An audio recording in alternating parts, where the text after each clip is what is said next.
ऐसा माना गया है कि यह घटना एकादशी को घटी थी। ये जौ और चावल महर्षि की ही मेधा शक्ति है, जो जीव हैं। इस दिन चावल खाना महर्षि मेधा के शरीर के छोटे छोटे मांस के टुकड़े खाने जैसा माना गया है। इसीलिए इस दिन से जौ और चावल को जीवधारी माना गया है। चावल खाने से परहेज क्यों? चंद्रमा मन को अधिक चलायमान न कर पाए, इसीलिए व्रती इस दिन चावल खाने से परहेज करते हैं।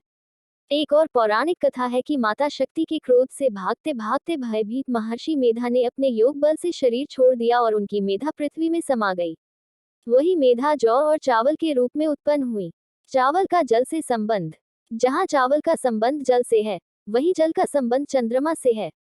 पांचों ज्ञान इंद्रियां और पांचों कर्म इंद्रियों पर मन का ही अधिकार है। मन ही जीवात्मा का चित्त स्थिर अस्थिर करता है।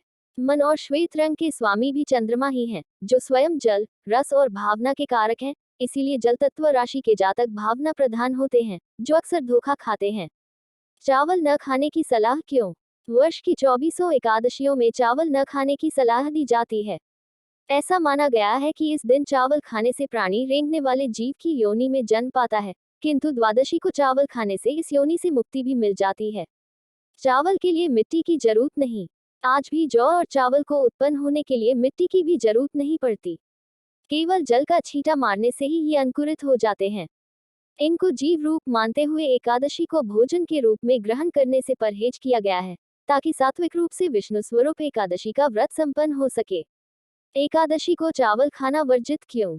प्रतिपदा से लेकर अष्टमी तक वातावरण में से, हमारे शरीर में से जलीय अंश का शोषण होता है।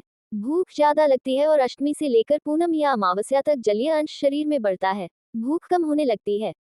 चावल पैदा होने और चावल बनाने में खूब पानी लगता है। चावल खाने के बाद भी जलीय अंश ज्यादा उपयोग में आता है।